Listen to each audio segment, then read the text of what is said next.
Hi and welcome back to Cheeky Crypto. My name's Chris and it's fantastic to have you back with us for another crypto basics video tutorial. And in today's video, we're going to look at how you add Vechain to your Nano Ledger. If you enjoy this sort of content and you want to support the channel, mash up that like button, subscribe if you haven't subscribed already, tapping that bell, selecting all the notifications so you never miss a video. And don't forget to check out the crypto basics playlist on the channel, or jump into our Discord. Link is in the description of the video. It's free to join and we have many video tutorials there and a fantastic community talking about crypto 24/7.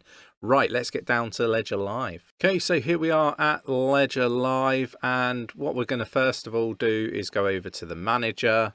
You're then going to be asked on your Ledger device itself to accept access, which we've just done. As you can see, it's now loading up on the screen. Okay, so on this particular ledger, we've just got the Ethereum wallet set up. So we're now going to search for Vechain. So dead simple. Now, what it does require is a third-party wallet. So we're going to go onto that in a moment. But let's first of all install Vechain onto the Nano Ledger X. Now this is the same regardless of whether you're using an S, an S Plus, or an X. So there we go, we have it installed. So we're going to go learn more now, and what that will do is it'll take us over to the website. So let's get over to there. Okay, so we're on the desktop now, and basically when you click the link on Ledger like you saw me do, it brings you to this page. Bit disappointing from Ledger in the respect that, you know, if you search for Vechain, you click on Vechain, it doesn't really tell you very much. It just tells you how to install it. It doesn't tell you what wallet you need to use, rah. Obviously it makes it very clear that you shouldn't send your VET on an ETH address. So what I've done is I've gone to the Vechain documents. You can then go sync is the latest version. You can click that then brings you here, and you can just literally download sync. So if we do that now, we'll just download that and install. We'll now open that. We'll just wait for that to open on the computer. Okay, so now we've downloaded the sync app, we will be presented with this particular screen. You would then press create now, and then we're going to click Ledger. And basically when you do that, just make sure that your ledger is on the Vechain wallet already and it's all open, and then basically you can decide to give your device a name. So I'm just going to call it Ledger Chris, and then we're going to go import.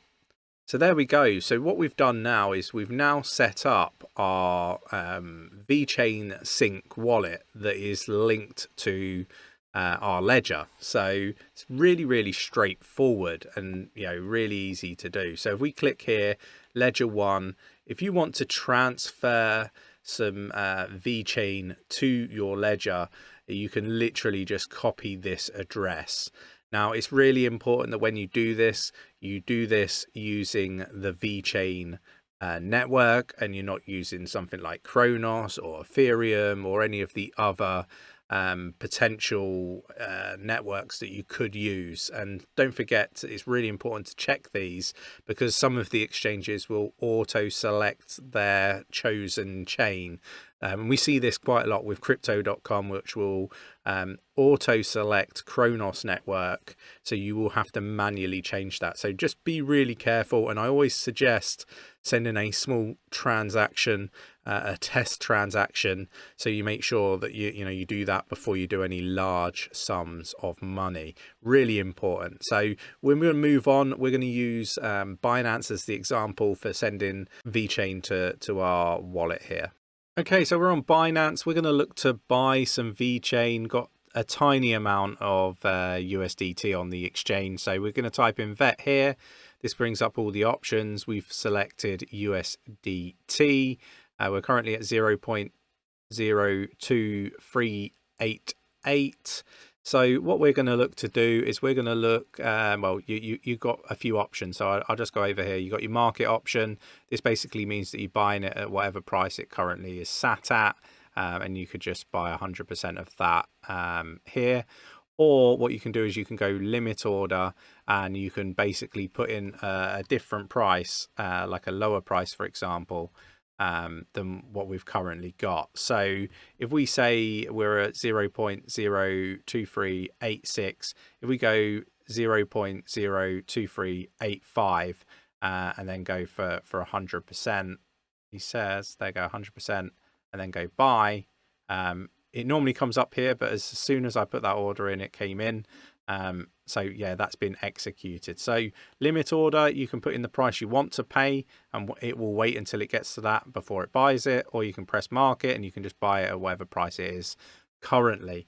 So the next bit, now we've got a bit of Vechain, is to go to our wallet here. If we just go fiat and spot.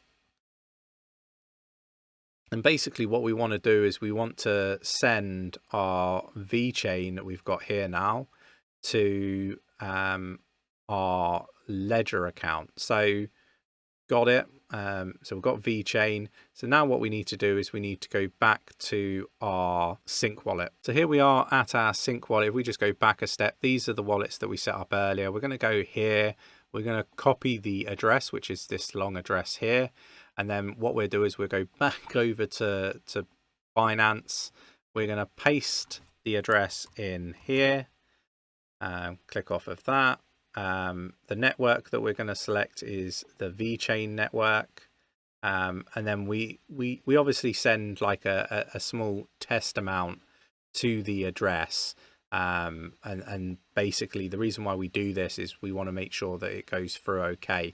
So, you know, 469 vet, you know, it's not a large amount. It's like $10, $11, for example. So we're going to click withdraw. I'm quite happy with that. Click continue. It's now going to ask me to obviously complete my verification side of things on here. So we're going to get an email code. I'm just going to search for that now. And then click submit. Okay, so we've now sent the Vechain or the vet to our sync wallet, which is attached to our ledger.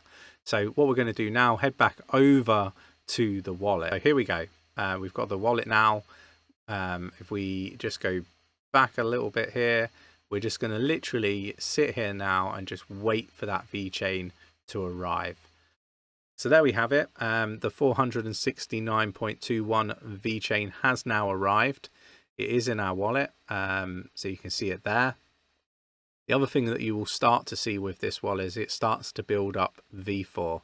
And V4 is the fuel token, and basically, you know, as time goes on, the V4 will start to produce, which will then act as the fuel in order for you to send this Vechain out of this wallet. And obviously if you do that, you are going to require your ledger to be plugged in on the Vechain network, or on the wallet, on the actual ledger itself, to authorize the transaction. So, you know, pretty straightforward, this one. So I hope this video was useful and informative. Obviously I did a video a few years ago now, I think, with Nick, and nothing's really changed. So hopefully this was useful. If it was, mash up that like button, subscribe if you haven't subscribed already, tapping that bell, selecting all the notifications so you never miss a video, and I'll catch you in the next one. Take care.